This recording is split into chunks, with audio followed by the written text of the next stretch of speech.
राघव राघव राघव। पिछला पूरा हफ्ता एक नाम और एक दाव के नाम रहा। On April 24th, Raghav Chaddha left the Aam Aadmi Party and joined the Lotus camp along with 6 other Rajya Sabha MPs. This decision has shaken the entire political landscape. Memes बने, opinion pieces लिखे गए, पर असली खेला हुआ Instagram पर। BJP join करने के 24 घंटे के अंदर ही राघव के 12 लाख से ज्यादा फॉलोअर्स छू। इसे ऐसे रीड किया जा रहा है कि जेनजी का एक बड़ा सेक्शन इसे एक बिट्रेयल की तरह ले रहा है। राघव 37 साल के हैं, टेक्निकली मिलेनियल है, फिर जेनजी उनसे इतना इमोशनली कैसे जुड़ा हुआ है?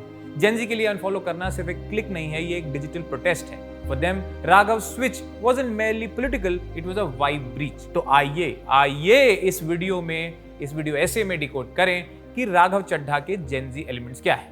ये वो वीडियो है जो राघव ने पार्टी से सस्पेंड होने के जस्ट बाद पोस्ट किया था। पहले सुनकर आइए। इस देश का मिडिल क्लास कमर तोड़ मेहनत करता है, लेकिन इस मेहनत के बावजूद मिडिल क्लास गरीब हो रहा है, अमीर नहीं हो रहा। जितने डेटा का पैसा हमसे लिया जाता है उतना डेटा हमें यूज करने दिया जाए, वो एक्सपायर ना हो। ये हमारे मेहनत के पैसे से खरीदा गया डेटा है। Sir, I demand in this August house to make paternity leave a legal right in India. आपने देखा क्या मुद्दे हैं?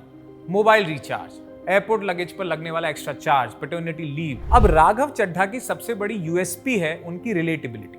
आप जेनजी या किसी भी यंग इंसान का माइंडसेट समझो। हमारा देश में एक बहुत बड़ा एज पैराडॉक्स है। India is a young country, 2/3 of India is under 35 and our median age is still under 30. But the average age of MPs and MLAs is typically 55 plus. Lok Sabha में it is 56, राज्यसभा में 55 to 60 and state assemblies में 54 to 58. इस वजह से राघव चड्ढा को factor मिलता है। वो संसद में खड़े होकर जीएसटी की बात ऐसे करते हैं मानो किसी दोस्त को समझा रहे हैं। नो थिएट्रिक्स, नो भाषण देने का कार्य किया गया टाइप ऑफ लैंग्वेज। मुद्दे ऐसे पिक करते हैं जो सीधे जेनजी के फ्यूचर को अफेक्ट करते हैं, जैसे स्टूडेंट लोन, अनएम्प्लॉयमेंट, एनवायरमेंट। फिर जब वो ननकाना साहिब कॉरिडोर या किसानों की लीगल गारंटी पर बात करते हैं तो एक ऐसे नेता लगते हैं जो डेटा और हकीकत पर टिका हुआ। इसमें उनकी लैंग्वेज का भी बड़ा रोल है। हिंदी, अंग्रेजी और पंजाबी तीनों भाषाओं में फ्लुएंट है। साथ ही राघव की जबान में एक खास किस्म की पॉइज, जिसे कहते हैं नजाकत है। उनका वैल्यू सिस्टम प्रोग्रेसिव मालूम पड़ता है, तो शोर में उनकी सिविलाइज्ड अप्रोच एक ग्रीन फ्लैग की तरह लगती है। लॉजिक ड्रिवन जनरेशन को यही बात जमती है या होगी। अब आ जाइए उनके प्रोजेक्शन पे।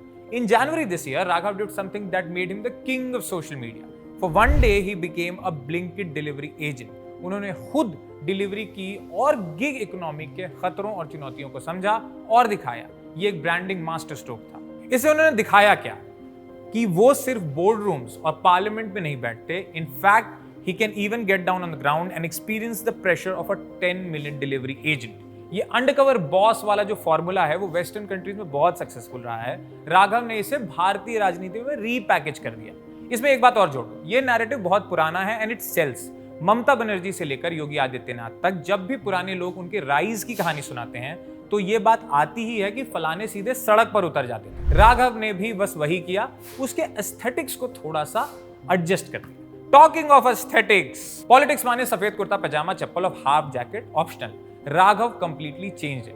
His aesthetics is very neat and modern. उनके बाल, उनकी फिटिंग वाली जैकेट और उनका सलीका, the way he carries himself. वो फैशन शोज में वॉक करते हैं और लग्जरी ब्रांड्स के बीच आउट ऑफ प्लेस नहीं लगते। राजनीति के रणबीर कपूर जैसे the same cool look, the same चश्मा। इसमें भी मतलब I don't know if it is deliberate, पर उनका aesthetics is not old money. वो शायद न चले, इट इज क्वाइट लग्जरी जो चल जाता है। इसमें उन्होंने वही दिखाया जो उनका सच है। पॉलिटिक्स का वो पोस्टर बॉय जो एक कॉर्पोरेट जॉब को छोड़कर सिस्टम में घुस गया है। इस इमेज या एस्थेटिक में ऐड करता है द पावर कपल फैक्टर। परिणति के साथ उनकी शादी ने उनके होराइजन को बढ़ाया है। सियासी गलियारों to paparazzis cameras and gossip columns. इससे उन्हें एक सॉफ्ट इमेज भी मिली।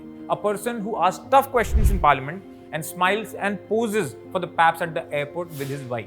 ये सेलिब्रिटी स्टेटस उन्हें एक आम नेता से बहुत ऊपर ले गया and made him a part of the pop culture. एक और चीज जो राघव को दूसरों से अलग करती है वो है उनकी डिजिटल लिटरेसी। वो सिर्फ सोशल मीडिया को अपने प्रचार के लिए यूज नहीं करते, ही लिव्स इट। वो सीधा ठोक जैसे कंटेंट क्रिएटर्स की रील शेयर कर देते हैं। उनका कूल अंदाज में चश्मा उतारना, मतलब ही नोज की फैन एडिट्स कैसे बनते हैं। वो मीम्स पर रिएक्ट करते हैं और जानते जनवाते हैं कि he understands the internet slangs, the internet grammar. He और probably his team has a good idea of the algo, क्योंकि जब वो यंगस्टर्स के साथ सेल्फी लेते हैं या रैंडम व्लॉग्स में दिखते हैं तो ऐसा लगता है कि हमारे ही बीच का एक डिजिटल नेटिव है जिसे राजनीति की बहुत अच्छी समझ है। पार्टी तो उनने बदल ली, पर अब है एक बड़ा चैलेंज। राघव की पूरी इमेज एंटी एस्टैब्लिशमेंट रही है, सिस्टम से लड़ने वाला नौजवान। बीजेपी में जाना उनके इस कैरेक्टर एनर्जी को हिलाएगा, क्योंकि अब वो रिबेल नहीं है, पार्ट ऑफ द सिस्टम है। और यही वो पॉइंट है जहां जेनजी का उनसे मोहभंग हुआ। उन्हें अपनी ब्रांड इमेज को दोबारा कंस्ट्रक्ट करना पड़ेगा, क्योंकि वो बीजेपी की डिसिप्लिन स्ट्रक्चर में क्या कूल लीडर वाली पहचान बचा पाएंगे, ये उनके लिए सवाल है, या फिर वो वही पुराने नेताओं की भीड़ का एक हिस्सा बनकर रह जाएंगे। We'll see if he is or was the right man in the wrong party. That's all in this video. For more such videos, stay tuned to Zengabad.